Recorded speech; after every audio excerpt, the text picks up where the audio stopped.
ओम शांति। अॼु ॾींहुं मिले तारीख़ 15/5/2024। मिठा मिठा बाप तरी चवनि था, मीठे मीठे ॿार। यादि जो आधार आहे प्यार। प्यार में कमी आहे त यादि हिकु रस रही न सघंदी। यादि हिकु रस न त प्यार बि न मिली सघंदो।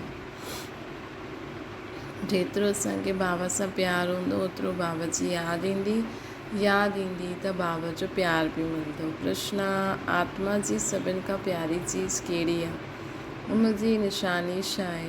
उत्तर आहे, इहो शरीर आत्मा जे लाइ सभिनि खां प्यारी चीज़ आहे। शरीर सां एतिरो प्यार आहे जो उहो छॾणु न चाहींदी आहे। बचाव जे लाइ अनेक प्रबंध कंदी रहंदी आहे। बाप चईंदा आहिनि, ॿार इहे त तमो प्रधान चीची शरीर आहे। तव्हांखे हाणे नयो शरीर वठिणो आहे, इन करे न पुराणी दुनिया सां ममत्व कढी ॾियो। हिन शरीर जो भान न रहे, इहा मंज़िल आहे। ओम शांति। रूहानी बाप रूहानी ॿारनि खे सम्झाइनि था। हाणे इहे त ॿार ॼाणंदा आहिनि कि दैवी स्वराज जो उद्घाटन त थी चुकियो आहे। हाणे तयारी थिए थी हुते वञण लाइ। हुते कोई शाखा जाते कोई शाखा खोलंदा आहियूं त कोशिशि कबी आहे वॾे माण्हू द्वारा ओपनिंग कराइण जी। वॾो माण्हू खे ॾिसी हेठां वारा ऑफिसर्स आदि सभु ईंदा आहिनि। सम्झो गवर्नर ईंदो त वॾा वॾा मिनिस्टर आदि बि ईंदा। अगरि कलेक्टर खे तव्हां सॾु कंदा त वॾा माण्हू न ईंदा। हिन करे अगरि वॾा वॾा मिनिस्टर आदि खे सम्झो गवर्नर ईंदो त वॾा वॾा मिनिस्टर आदि ईंदा। अगरि कलेक्टर खे तव्हां सॾु कंदा त वॾा माण्हू न ईंदा। हिन करे कोशिशि कबी आहे वॾे खां वॾे कोई अचे, कंहिं न कंहिं बहाने सां अंदरि अचे त उन्हनि खे रास्तो ॿुधायूं। बेहद जे बाप सां बेहद जो वरसो कीअं मिले थो। त असांखे वॾे गवर्नर आदि इन्हनि खे छो सॾु कराइणो खपे?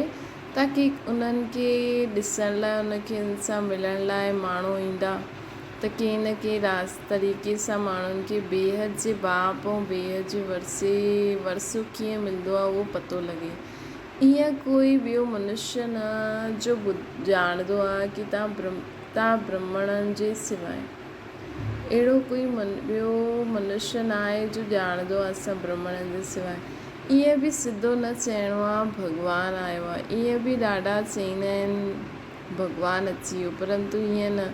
अहिड़ा पंहिंजे खे भॻवानु कहलाइण वारा त ढेर आहिनि। इहे त सम्झाइणो आहे बेहद जे बाप अची करे बेहद जो वरसो ॾिए थो। कल्प पहिरियों मिसल ड्रामा प्लान अनुसार। इहे त सम्झाइणो आहे बेहद जो बाप अची करे बेहद जो वरसो ॾिए थो। कल्प पहिरियों मिसल ड्रामा प्लान अनुसार। इहा सॼी लाइन लिखणी पए। मनुष्य लिखित पढ़ंदा पोइ कोशिशि कंदा। जंहिंजी तक़दीर में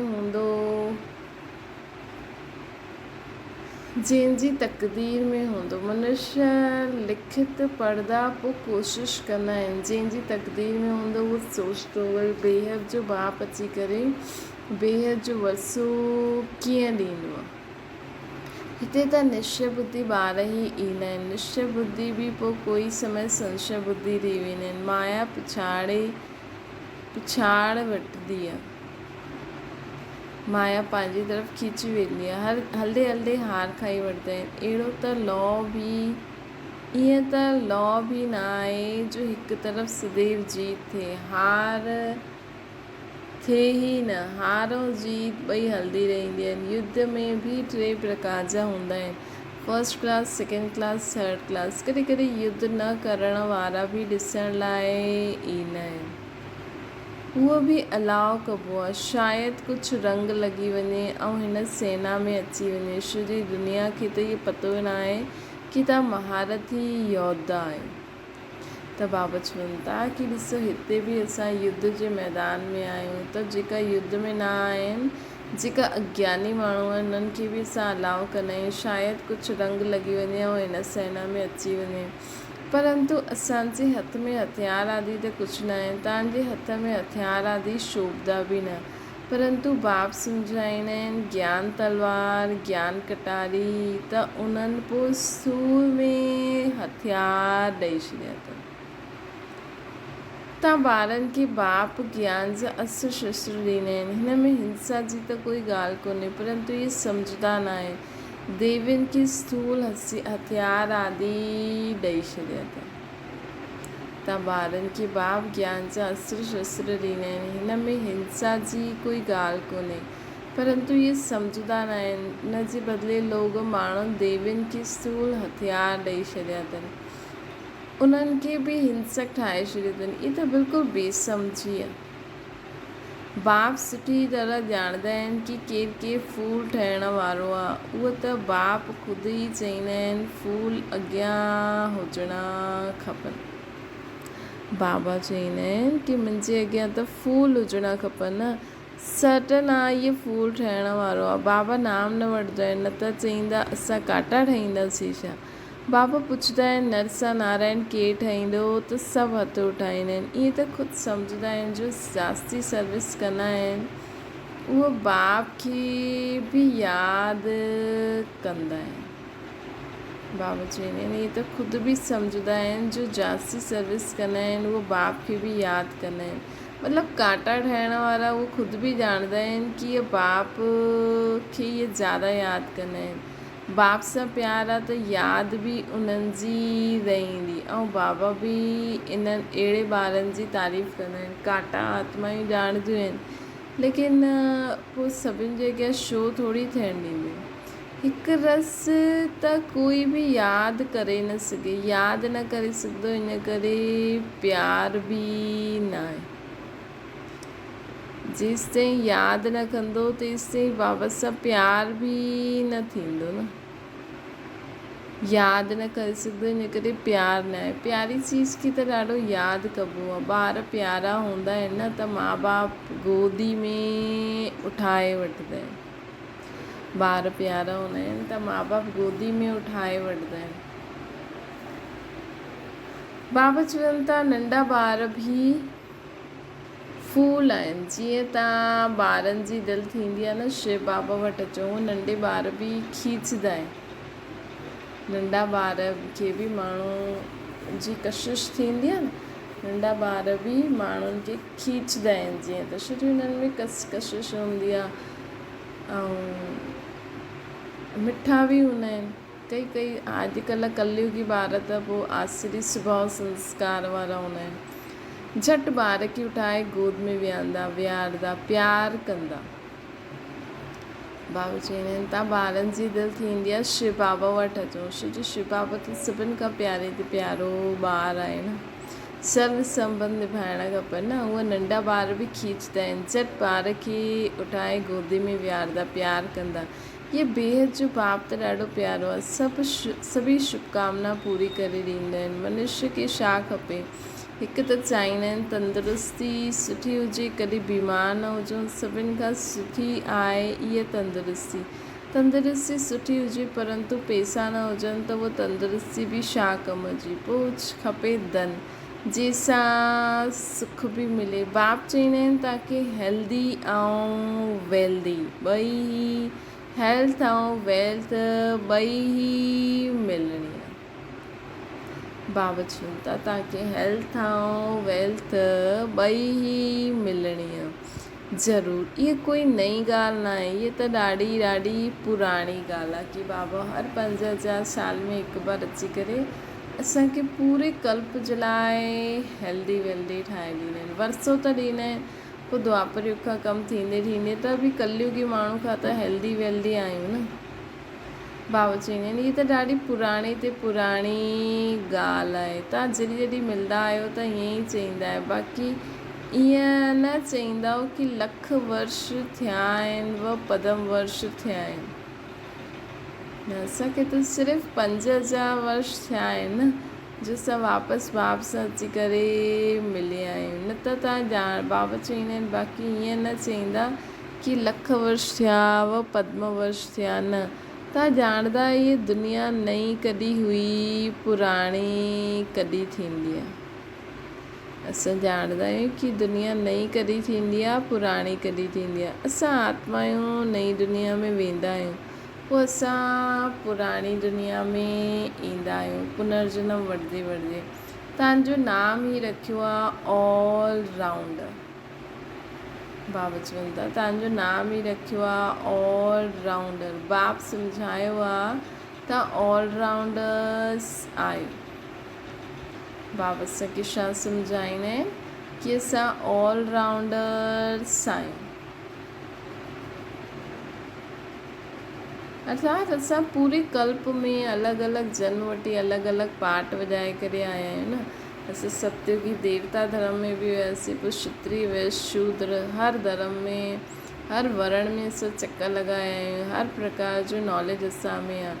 त पाठ वॼाईंदे वॼाईंदे सभी हाणे ॾाढे पंहिंजे जन्मनि जे अंत में अची करे पहुचा आहियो। पहिरियों शुरू में तव्हां पाठ वॼाइण ईंदा आहियो, उहा स्वीट साइलेंस हो। पहिरियों असां हुतां खां हिते पाठ वॼाइण ईंदा आहियूं, उहा स्वीट साइलेंस हो। मनुष्य शांती जे लाइ केतिरो हैरान थींदा आहिनि, इहे न सम्झंदा आहिनि कि असां शांती धाम में हुयासीं, पोइ हुतां खां आया आहियूं पाठ वॼाइण। पाठ पूरो थियो, पोइ असां जाता खां आया हुते हली वेंदासीं। सभी शांती धाम सां ईंदा आहिनि। सभिनि जो घर उहो ब्रह्मलोक ब्रह्मांड आहे, जिते सभु असां आत्मायूं रहंदियूं आहिनि। रुद्र जो बि एतिरो वॾो ठाहींदा आहिनि न, अंडे मिसल। उन्हनि खे पतो ई न आहे कि आत्मा बिल्कुलु नंढी आहे। चईंदा बि आहिनि स्टार मिसल। पोइ बि पूजा वॾे जी ई थींदी आहे। तव्हां ॼाणदा एतिरी नंढी बिंदी खे त एतिरी नंढी बाबा चवंदा आहिनि तव्हां ॼाणदा एतिरी नंढी बिंदी जी त पूजा बि न थी सघे। पोइ पूजा कीअं करनि, कंहिंजी करनि त वॾो लिंग ठाहे छॾींदा आहिनि, पोइ पूजा कंदा आहिनि, दूध चढ़ाईंदा आहिनि। वास्तव में त उहो शिव आहे, अभोक्ता। पोइ उन्हनि खे दूध छो चढ़ाईंदा आहिनि? दूध पीए त पोइ भक्त भोक्ता थी वञे न।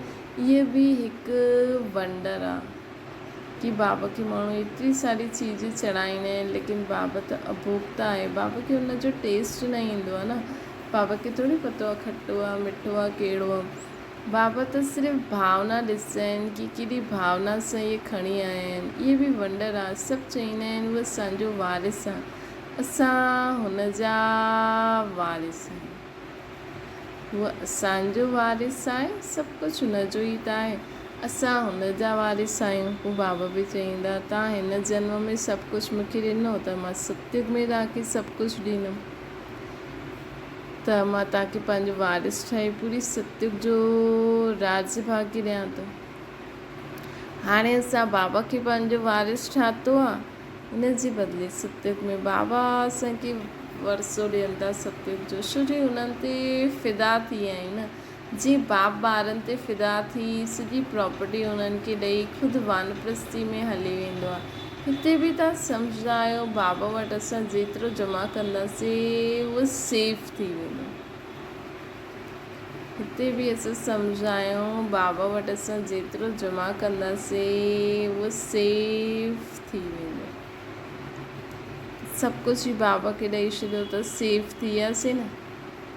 त बाबा चवंदा आहिनि गायन बि आहे न, कंहिंजी दबी रही धूल में कंहिंजी राजा खाए। तव्हां ॿार ॼाणदा आहियो कुझु बि रहंदो ई न, सभु भस्म थी वेंदा। कल्ह बि बाबा चई न सभु कुझु, सभु कलयुगी दुनिया जो कुझु रहंदो ई न। इहे बि न सम्झो एरोप्लेन किरदा विनाश थींदा त चारों ओर माल मिलंदो, लेकिन चोर आदि ख़ुदि बि ख़तमु थी वेंदो, कोई बि न रहंदो। चोर आदि ख़ुदि बि ख़तमु थी वेंदा। बाबा चवनि था त बाबा चवनि था हुन समय चोरी आदि बि बंदि थी वेंदी। न त एरोप्लेन किरे त पहिरियों सभु माल चोरनि जे हथ में वेंदो आहे। पोइ उते ई जंगलनि में माल छिपाए ॾींदा आहिनि, सेकेंड में कमु करे वठंदा आहिनि। अनेक प्रकार जी चोरी जा कमु कंदा आहिनि, कोई रॉयल्टी सां कोई अनरॉयल्टी सां कंदा आहिनि। अनेक प्रकार जी चोरी जा कम माण्हू कंदा आहिनि, कोई रॉयल्टी सां कंदो आहे कोई अनरॉयल्टी सां कंदो आहे। तव्हां ॼाणंदा इहे सभु विनाश थी वेंदो ऐं तव्हां सॼे विश्व जा मालिक ठही वेंदा। इहे सभु विनाश थी वेंदो, असां सॼे विश्व जा मालिक ठही वेंदासीं। तव्हांखे हुते कुझु ढूंढणु न पवंदो, तव्हांखे हुते कुझु ढूंढणो न पवंदो। बाबा चवनि था कि ॾिसो हिते दुनिया में केॾा सारा अनेक प्रकार जा चोर हूंदा आहिनि। बाबा चवंदा आहिनि कि तव्हां ॼाणंदा इहे सभु विनाश थी वेंदो ऐं असां सॼे विश्व जा मालिक ठही वेंदासीं। तव्हांखे किथे कुझु ढूंढणो न पवंदो, तव्हां त ॾाढा ऊच घर में जनम वठंदा आहियो। पैसे जी दरकार न हूंदी आहे। राजाउनि वटि कॾहिं पैसा वठण जो ख़्याल बि न थींदो आहे। राजाउनि खे कॾहिं पैसा वठण जो ख़्याल बि न ईंदो आहे कि असां हिननि खां पैसा वठूं। देवताउनि खे त बिल्कुलु बि न रहंदो आहे। बाप तव्हांखे एतिरो सभु कुझु ॾेई ॾींदा आहिनि जो कॾहिं चोरी चिकारी ईर्षा आदि जी ॻाल्हि ई न रहंदी आहे। तव्हां बिल्कुलु फूल ठही वेंदा आहियो। कांटे ऐं फूल आहिनि, हिते सभु कांटा ई कांटा आहिनि। अर्थात हिक ॿिए खे दुख ॾींदा आहिनि जो विकार जे सवाइ रही न सघंदा आहिनि। उन्हनि खे ज़रूरु कांटो ई चइणो आहे न। राजा खां वठी करे सभु कांटा ई कांटा आहिनि। तॾहिं बाप चवंदा आहिनि मां तव्हांखे हिन लक्ष्मी नारायण जहिड़ो ठाहींदो आहियां। अर्थात राजाउनि जो बि राजा ठाहींदो आहे। इहे कांटा आहिनि, फूलनि जे अॻियां वञी करे मथो झुकाईंदा आहिनि। इहे कांटा आहिनि। बाबा हाणे असांखे राजाउनि जो राजा ठाहिनि था। दुनिया में त इहे कांटा आहिनि, इन करे फूलनि जे अॻियां वञी करे मथो झुकाईंदा आहिनि। इहे लक्ष्मी नारायण त समझदार आहिनि न। इहे बि बाप सम्झायो अथई। सत्युग वारनि खे महाराजा, त्रेता वारनि खे राजा चइबो आहे। वॾा माण्हुनि खे चईंदासीं महाराजा, नंढे आमदनी वारे खे राजा चईंदासीं। महाराजा जी दरबार पहिरियों हूंदी आहे। मर्तबा त ॾाढा आहिनि, कुर्सियूं बि नंबरवार मिलंदियूं आहिनि। मतिलबु कुर्सियूं बि हिते नंबरवार मिलंदियूं। सम्झो न अचण वारो कोई अची वञे त बि पहिरियों कुर्सी हुनखे ॾींदा आहियूं न। इज़त रखणी हूंदी आहे। कुर्सियूं बि नंबरवार मिलंदियूं आहिनि हिते दरबार में। सम्झो न अचण वारे कोई अची वञे त बि पहिरियों कुर्सी हुनखे ॾींदासीं। इज़त रखणी हूंदी आहे। तव्हां ॼाणंदा असांजी माला ठहींदी आहे। इहे बि तव्हां ॿारनि जी बुद्धि में आहे, ॿी कंहिंजी बुद्धि में न आहे। रुद्र माला उठाए करे फेरदा आहिनि। तव्हां बि फेरदा हुयो न। अनेक मंत्र जपदा आहिनि। बाप चवंदा आहिनि इहे बि भक्ति आहे न। बाबा चवंदा आहिनि इहे बि भक्ति आहे फेरनि। हिते त हिक खे यादि करिणो आहे। बाबा त चवंदा आहिनि हर कर्म कंदे, उते वेंदे, खाईंदे पीअंदे, श्वासो श्वास मूंखे यादि करो। इन जे बदिले माण्हुनि भक्ति में नाम जपणु शुरू कयो आहे। बाप चवंदा आहिनि हिते त हिक खे यादि करिणो आहे। ऐं बाप ख़ासि चवंदा आहिनि मिठे मिठे रूहानी ॿार भक्ति मार्ग में देह अभिमान जे कारण तव्हां सभिनि खे यादि कंदा आहियो। हाणे मामिकम यादि करो। हिकु बाप मिलियो त उते वेंदे बाप खे यादि करो त ख़ुशी थींदी। हिकु बाप मिलियो आहे त सदा बाप खे यादि करो त ख़ुशी थींदी। बाप खे यादि करण सां सॼी विश्व जी बादशाही मिली वेंदी आहे असांखे। जेतिरो टाइम कम थींदो आहे ओतिरो जल्दी जल्दी यादि कंदा रहंदासीं। दिन प्रतिदिन कदम वधाईंदा रहंदासीं। आत्मा कॾहिं थकंदी न आहे। शरीर सां कोई पहाड़ आदि ते चढ़ंदा आहिनि त थकिजी पवंदा आहिनि। बाप खे यादि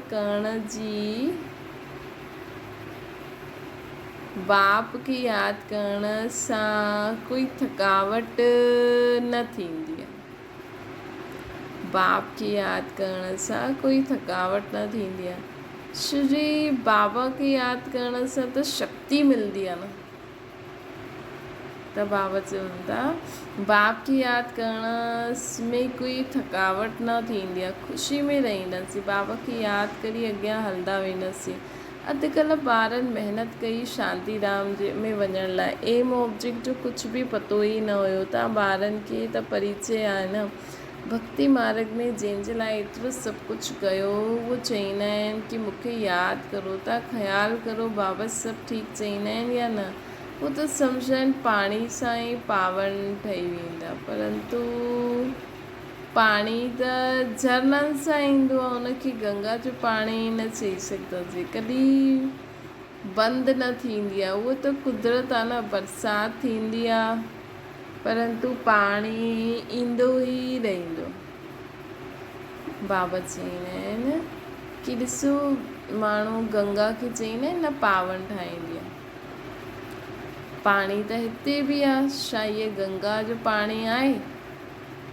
न, उहो त बरसाति खां इकठो कयो उहो पाणी आहे, झरननि सां ईंदो ई रहंदो आहे, उनखे गंगा जो पाणी न चईंदासीं, कॾहिं बंदि न थींदो आहे। इहा त कुदरत आहे, बरसाति बंदि थी वञे परंतु पाणी त ईंदो ई रहंदो आहे। वैष्णवी माण्हू हमेशह कुएं जो पाणी पीअंदा आहिनि। हिकु तरफ़ सम्झंदा आहिनि कि उहो पवित्र आहिनि, ॿी तरफ़ पोइ पवित्र खां पावन ठाहिण जे लाइ गंगा में सनानु कंदा आहिनि।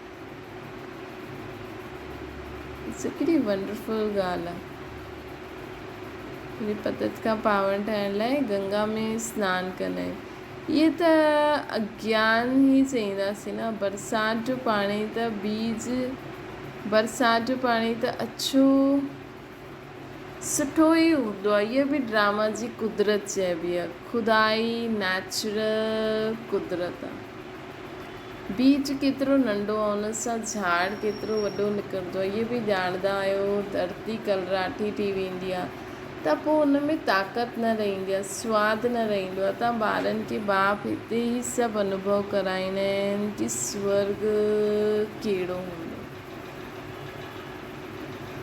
हाणे त न आहे न, ड्रामा में इहे सभु न हूंदा। ॿारनि खे साक्षात्कार बि थींदो आहे, हुतां जा फल आदि कीअं सुठा मिठा हूंदा, तव्हां ध्यान में ॾिसी करे ईंदा आहियो न।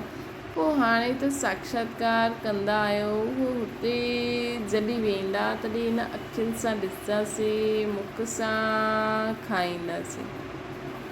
जो बि साक्षात्कार कंदा आहिनि उहे सभु हिन अखियुनि सां ॾिसंदासीं। पोइ आहे पुरुषार्थ ते मदान। अगरि पुरुषार्थ सुठो हूंदो त असांखे अहिड़ी सुठी सुठी चीजूं ॾिसण ऐं खाइण जे लाइ बि मिलंदियूं। अगरि पुरुषार्थ ई न कंदासीं त छा पद पाईंदासीं। तव्हांजो पुरुषार्थ हले थो, तव्हांजो पुरुषार्थ,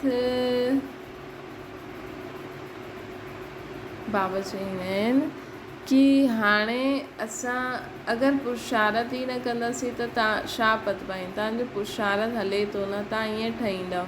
हिन विनाश खां पोइ हिन लक्ष्मी नारायण जो राज्य ईंदो। इहे बि असांखे इहे बि हाणे मालूम पियो आहे। पावन ठहिण में ई टाइम लॻंदो आहे, यादि जी यात्रा मुख्य आहे। ॾिसबो आहे भाउ भेण सम्झण सां बि बाज न ईंदा आहिनि, पूरी आदत न छॾंदा आहिनि। त हाणे पोइ चईंदा आहिनि कि भाउ सम्झो।